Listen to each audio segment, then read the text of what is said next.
Welcome to கல்வி அமுது.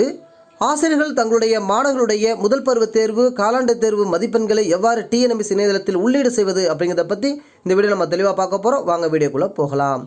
முதல்ல டிஎன்பிஎஸ்சி வெப்சைட்டை ஓப்பன் பண்ணி அதில் யூசர் நேம் அண்ட் பாஸ்வேர்டில் ஆசிரியர்கள் தங்களுடைய இண்டிவிஜுவல் ஐடியை கிளிக் பண்ணி லாகின் பண்ணிங்க அப்படின்னா முதல்ல உங்களுடைய பேசிக் இன்ஃபர்மேஷன் கிடைக்கும். அதுக்கு மேலே பார்த்தீங்கன்னா உங்கள் நேமுக்கு பக்கத்தில் ஒரு 3 லைன் இருக்கும் ரைட் கார்னரில், அதை கிளிக் பண்ணுங்கள். கிளிக் பண்ணுங்கள், நிறைய சப்டைட்டில்ஸ் இருக்கும். அதில் அகாடமிக் ஸ்கோர் அப்படிங்கிறத கிளிக் பண்ணுங்கள். கிளிக் பண்ணிங்கன்னா அகாடமிக் இயர் செலக்ட் பண்ண சொல்லும். அதில் பார்த்தீங்கன்னா 2022, 23 அப்படிங்கிறது செலக்ட் பண்ணிக்கங்க. எக்ஸாம் டைப்பில் பார்த்தீங்கன்னா குவார்டர்லி எக்ஸாமா, ஆஃபல் எக்ஸாமா, ஆனுவல் எக்ஸாமான் இருக்கும். குவார்டர்லி எக்ஸாம்ங்கிறத கிளிக் பண்ணிங்க. அந்தந்த கிளாஸ் டீச்சருடைய அந்தந்த கிளாஸ் அது ஓப்பன் ஆகும். இப்போ உதாரணத்துக்கு நான் கிளாஸுங்க செலக்ட் பண்ணேன் அப்படின்னா 9th அப்படிங்கிறத கிளிக் பண்ணிக்கிறேன். செக்ஷன் என்னவோ அந்த செக்ஷனை கிளிக் பண்ணிவிட்டு சப்மிட் கொடுங்க. சப்மிட் கொடுத்த உடனே அந்த கிளாஸில் கூட எல்லா மாணவர்களுடைய MS number and name and இங்கே டிஸ்பிளே ஆகிடும். இதில் பார்த்தீங்க அப்படின்னா ஆக்ஷன் சொல்லிட்டு எடிட் ஆப்ஷன் ஒரு பட்டன் இருக்கும், அதை கிளிக் பண்ணுங்கள்.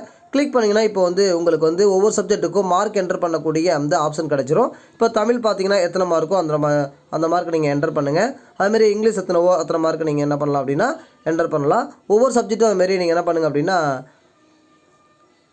மார்க் என்டர் பண்ணிவிட்டு லாஸ்ட்டில் நீங்கள் டிக் மார்க்கை கொடுத்துட்டீங்க அப்படின்னா மாணவனுடைய அந்த மார்க்கானது டோட்டல் மார்க் ஆட்டோமேட்டிக்காகவே இதில் ஜென்ரேட் ஆகிடும்.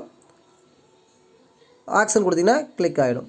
சப்போஸ் நீங்கள் மார்க் நீங்கள் தவறுதலாக உள்ளீடு பண்ணிட்டீங்க அப்படின்னா மறுபடியும் எடிட் பட்டன் இருக்குல்லையே, அதே அதை கிளிக் பண்ணி இந்த பென்சில் மாதிரி இருக்குல்லையே ப்ளூ கலரில் கிளிக் பண்ணிங்கன்னா மறுபடியும் நம்ம என்ன பண்ணிக்கலாம் அப்படின்னா அந்த மாணவர்களுடைய மதிப்பெண்களை நம்ம சரியாக செஞ்சுக்க முடியும். லாஸ்ட்டில் நீங்கள் மேலே கூட டவுன்லோட் பட்டனை கிளிக் பண்ணி கூட நீங்கள் எக்ஸல் ஃபைலாக நீங்கள் மாணவர்களுடைய மார்க்கை நீங்கள் டவுன்லோட் பண்ணி வச்சுக்கலாம். இவ்வாறாக எளிமையாக மாணவர்களுடைய மதிப்பெண்களை டிஎன்பிஎஸ்சி இணையதளத்தில் உள்ளீடு செய்யலாம். இந்த வீடியோ உங்களுக்கு பயனுள்ள வகையில் இருந்திருக்கும். இந்த வீடியோ பிடிச்சிருந்தால் லைக் பண்ணுங்கள், ஷேர் பண்ணுங்கள்.